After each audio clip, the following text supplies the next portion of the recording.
Metro on 1019 WDET-FM. I'm Tia Graham. Michiganders will be heading to the polls later this summer.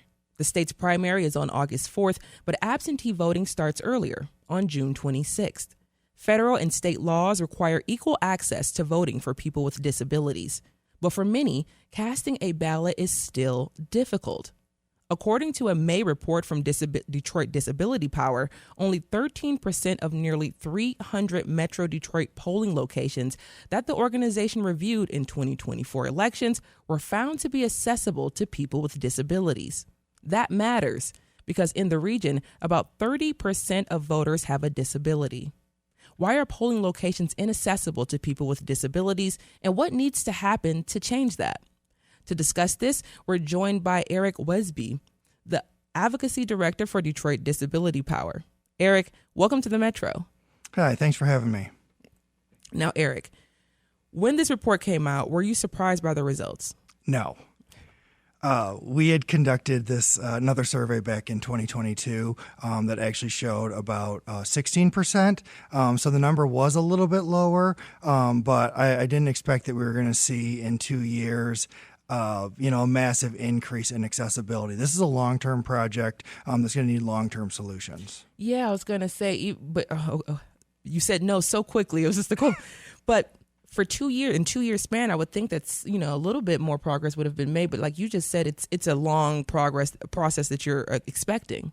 Yeah. And I mean, things, change over time. We look at a number of things, both inside the polling location, but also the infrastructure. And so just over 2 years, a parking lot, a doorway, a ramp that had an issue, if that hasn't been fixed, it's probably gotten worse because it's been in Michigan weather for 2 years. And, there's not piles and piles of money sitting around to just go around and fix these things. Like, it does need a concerted effort. At the same time, inside the polling location, there's a lot of things that clerks can fix by making changes to training, how they set up the location, things like that. And we have seen some clerks make some improvements in some of those areas. We're not at 100%, but we do see when clerks think about this a little bit more, when they make a plan, we see improvement. So these are fixable. Which is good to hear. So much of the places you reviewed were inaccessible to people with disabilities. Now, how do you define an accessible polling location? So we look at really 4 areas, and we actually use there's 3 federal laws and 2 state laws, and I won't get into all the details on those, but really that lay out what the rules are for creating an accessible polling location. And it basically breaks down into 4 areas. Accessible parking and pathways. So it can, you get to the parking lot, get from that parking lot to the sidewalk, up to the entrance of the building. Accessible entrances. So can you get through the door? Is that door too heavy to be pulled open? Does it have a push button? Does that push button work? That is key. Once you're inside, again, pathways, can someone, maybe a wheelchair user or someone who is blind or low vision, use a white cane, can they traverse that safely? And then once you're in the polling location, we look at the voter assist terminal, which is the accessible voting machine. It has a number of features that make it possible for people with all kinds of different disabilities to vote privately and independently. They can have the assistance of someone if they'd like, but this machine really allows it's touch screen, it has headphones, so you can listen and have your ballot read. It'll tell you what you've selected, all of that. They're really cool. Everyone should check them out. And then the final area is a wheelchair height voting booth. So someone that's in a wheelchair, or just someone, if they've been standing in line, they've got, bad hips, bad knees, whatever, and need to sit down. Is there some place where they can sit and fill out that paper ballot that is separate from that VAT?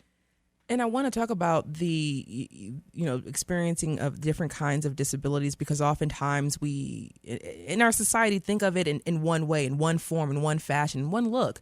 But it's not a monolith. Just like you were saying, there are people who have hip issues and knee issues and so many different things that are going on that would put them in the category of being disabled.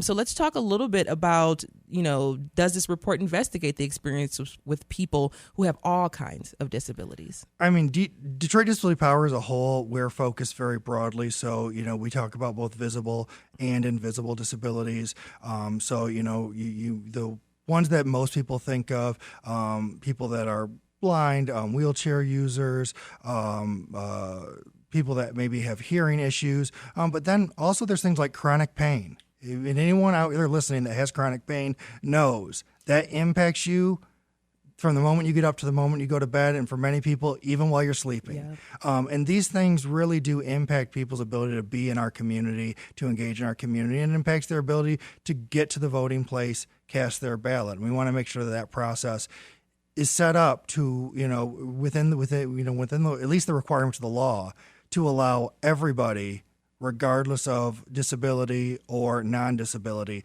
they can show up, they can vote, they can do that successfully, they can do that independently, they can do it privately, all those things. And just going back to some of the things that you were talking about in terms of the accessible, I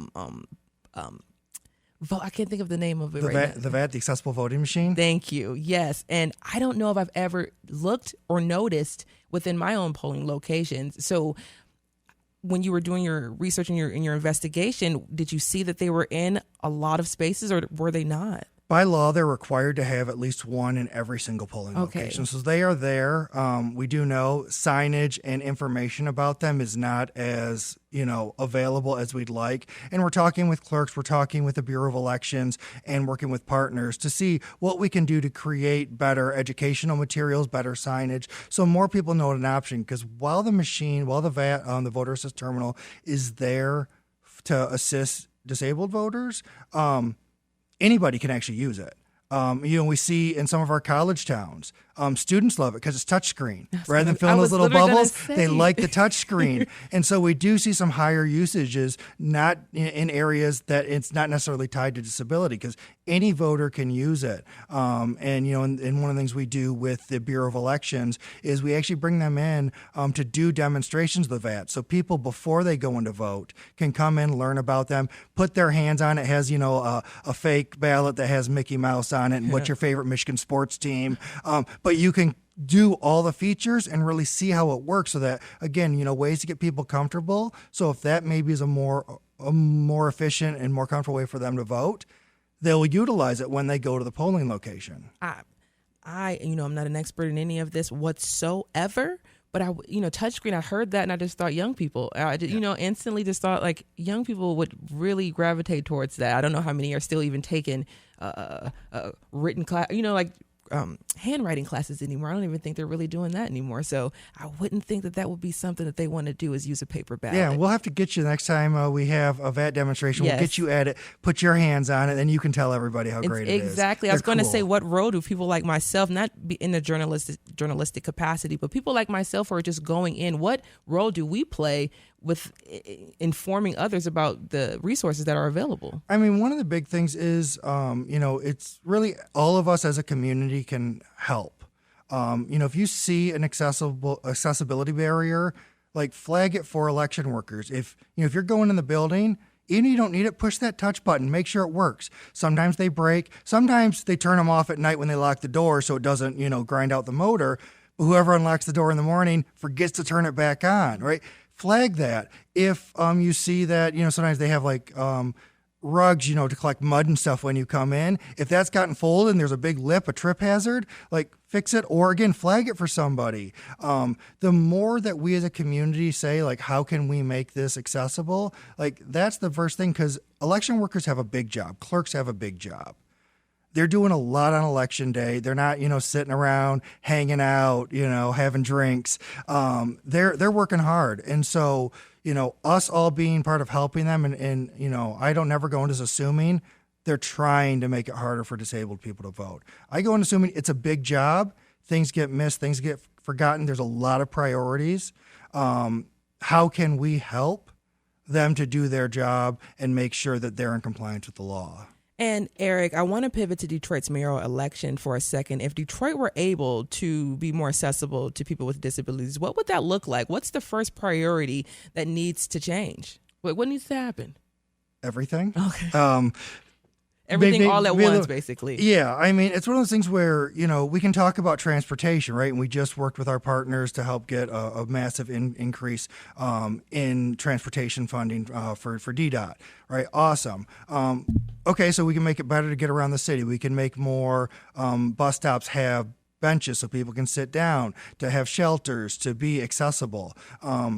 But if they then can't get to their home, can't get in their home because our homes aren't accessible, or they can't get in and out, right? Like if you're stuck in your home, it doesn't matter how great transportation, right? So it sounds, overwhelming to say everything, but this is all, our city's a living system. And just like our bodies, if one thing shuts down, it causes problems everywhere else. So our city's the same way. And so getting around, getting to the grocery store, the pharmacy, getting to see your friends, we don't often talk about. For everybody in our community, seeing your neighbors, seeing your friends is an important part. If you're trapped in your home because there's no ramp and you need one, or because the porch is falling in, you're trapped and you're not getting that, and that's not good for you. And so we need to really look at how we make our businesses and shops accessible, our transportation, fixing our sidewalks, just all of these things together. We have a whole agenda for things that we have on our website, and we are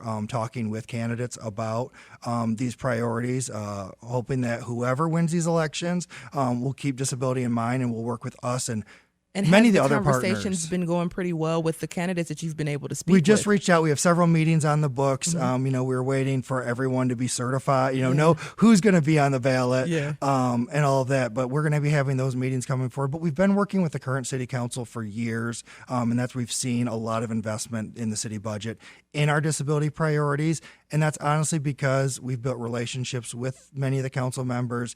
We call them, they hear us, they understand the concern, they understand how many Detroiters this impacts, because a lot of these improvements don't just help our disabled Detroiters, they actually make things smoother and easier for everybody, whether you have a disability or not. And if you have a disability, even if that's not your disability that they are addressing, when we make things accessible, it helps us all and helps us be in community together. It helps us, be the Detroit that we really, I think, want to be. Last 30 seconds or so, are the neighborhoods in the city or Metro Detroit right now especially difficult to live in for people with disabilities? You did mention about getting home in and out. Is it difficult? Yeah, I think housing is one of the top concerns raised by disabled people. Finding homes that are accessible and affordable. Sometimes they can find one, the other. Often they find neither. They can't afford it, and they'd be trying to have to figure out how to live and operate in that home. And so this is a major issue. And we have old housing stock. Our houses were built, 50, 75, 100, 120 years ago. They weren't built with accessibility in mind. It's going to take a huge project. We're not going to new build our way out of this. It's going to take a lot more. Eric Welsby is the Advocacy Director for Detroit Disability Power. Eric, thank you so much for joining us on the Metro. We will definitely have you back. Great. Thank you so much. The Metro is produced by Sam Corey, Carey Jr. II, and Jack Philbrandt. Our engineer is Nate Bender. Our senior producer is David Lyons. The Metro is a production of WDET, a listener-supported service of Wayne State University. Is co-hosted by Robin Vincent and myself, Tia Graham. This is WDET FM, Detroit Public Radio, your connection to news, music, and conversation. Have a great day.